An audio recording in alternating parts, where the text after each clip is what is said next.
ना मम्मी, हम क्या बात कर रहे थे? हम बात कर रहे थे ना उसके बारे में, जैसे कि पुराने हमारे कई जो पुराने तरीके थे वो अब समझ आता है कि वो बिल्कुल सही थे जीवन जीने के। जैसे जैसे कि पुराने ज़माने में हम लोग मतलब हम मतलब बूढ़ लोग हम सभी लोग जैसे रहते थे गाँव में, ख़ास तौर पे कहीं पे ना। ये ओशो ने भी कहा है, ओशो की किताब में पढ़ रहा था एक बार, ओशो के स्पीच में कहीं पर पढ़ा था। उन्होंने कहा कि अगर भारत को अगर विकसित मतलब विकास के नाम पे तो चल ही रहा है, विकसित हो रहा है ना, कहने का मतलब अभी प्रगति के पथ पर है जो भी है, लेकिन ये सही मायने में विकास नहीं है। कहीं ना कहीं विकास के साथ साथ विनाश की ओर भी हम जा रहे हैं, है ना। तो उन्होंने भी कहा था कि अगर भारत को अपने सच्चे उसको ढूंढना है, मतलब अर्थ को ढूंढना है, तो जो पुराने जीवन शैली थी, पुराने ज़माने की जीवन शैली थी, उसमें से रास्ते मिलेंगे। मतलब अब हो सकता है कि पुराने जो जीवन शैली को जो अपना रहे थे लोग, उनको भी नहीं पता हो, वो भी अनजाने में उनको मतलब जैसे ऋषि मुनियों से मिलते गया वो नॉलेज, ऐसे करना है, ऐसे करना है, ऐसे करना है, ऐसे करना है, वो बात आगे चलाते रहे बिना समझे भी शायद फॉलो कर रहे थे। लेकिन रास्ते वहीं से मिलेंगे, ऐसे उन्होंने किसी में बोला था, किसी वीडियो में कहीं मैंने सुना था।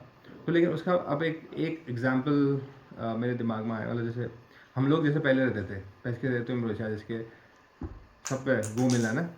जैसे आटा गूंदा, पहली रोटी गाय के लिए बनी। तुम मेरा ऐसे करते थे ना, पहले बेटे गाय फर्स्ट रोट गुरु पर, फिर दूसरी खाना खाना जब बनता था, मतलब खाना बनाया, चावल भात रोटी, तो फिर बचा हुआ खाना फिर ऑब्वियसली बीच में खाना इंसानों के लिए बना। फिर उसके बाद जो लास्ट का रोटी कुत्ते के लिए बनी, मोटी रोटी, है ना। फिर आदमी खाना खा रहा है, जैसे खाना खा रहा है, तो खाना खाने के बाद जो बचा खुचा है वो कभी दौ में जम रही, कहीं दौ में डाल रहे हैं, गाय खा रही है कुछ भी। पहली रोटी बनाने के अलावा गाय के लिए पहली रोटी, आजकल बोलते हैं कि इसका ज्योतिषी उपाय भी बोलते हैं ना, कि शुक्र मजबूत करना है तो गाय को रोटी खिलाओ, गाय को शुक्र का रूप माना गया है। तो आज पहले से तो वो सब लोग वैसे फॉलो कर ही रहे थे ना, बिल्कुल नेचुरल, कोई किसी के लिए कोई ऐसी टेक्निक नहीं, वो था ही था, कुत्ते को खिलाओ केतु मजबूत होगा। हम अपने कुत्तों हमने सबको खिलाते थे, पड़ोस के कुत्ते जितने भी आए सबको खिलाते थे। और उसके अलावा जैसे हाथ, जैसे भात वात खाया, पैर हाथ जो है हाथ वाथ धोए, और बाहर ऐसे बाथरूम तो होते नहीं थे अंदर बंद वाले, तो हाथ हाथ धोए, तो बाहर ये बचा कुचा जो हाथ का है छीते मीते वो चिड़ियों ने खाए। चिड़ियाँ आती थी इतनी सारी, चिड़ियों ने खाया। दाने वाले बाहर ही तुम चावल साफ कर रहे हो, दाल साफ कर रहे हो, उसमें गिर रहे हैं दान, चिड़ियाँ भी खा रही हैं ना। तो चिड़ियाँ भी उसमें पल रही हैं, और चिड़ियाँ आती सुबह सुबह, तभी तो सुबह सुबह बहुत चिड़ियाँ गाना गाने लगती थी सुबह, मतलब जो ची ची चू चू चू जैसे नींद भी ऐसी खुलती थी ना चिड़ियों की आवाज़ से। परफेक्ट जीवन जैसे कहते हैं।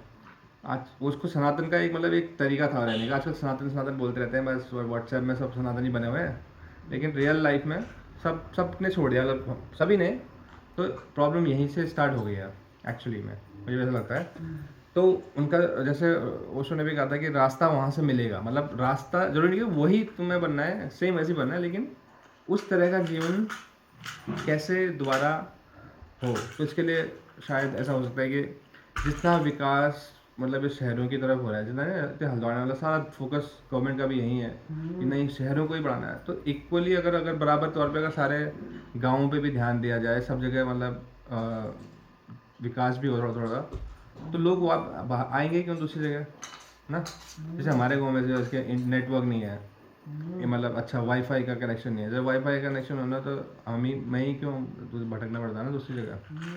तो ऐसे ही कई चीज़ें हैं, छोटी छोटी चीज़ें मतलब।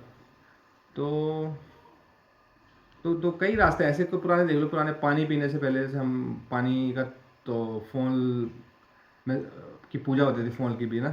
तो आजकल कहते हैं कई जगह बड़े गुरु लोग बोलते हैं पानी की पूजा करो, पानी खाना खाने से पानी पीने से पहले पानी को प्रणाम करो, तो उससे तुम्हारी कई सारी बीमारियां सही हो जाएंगी, कई तरह से मतलब बीमारियां लगेंगी नहीं। लेकिन पहले तो वो कर ही रहे थे फॉलो अच्छी तरह से।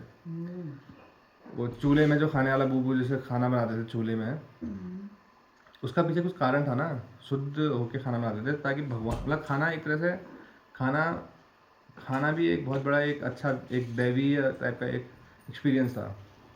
अभी आजकल क्या है, फास्ट फूड ना, 2 मिनट में मैगी पिज़्ज़ा।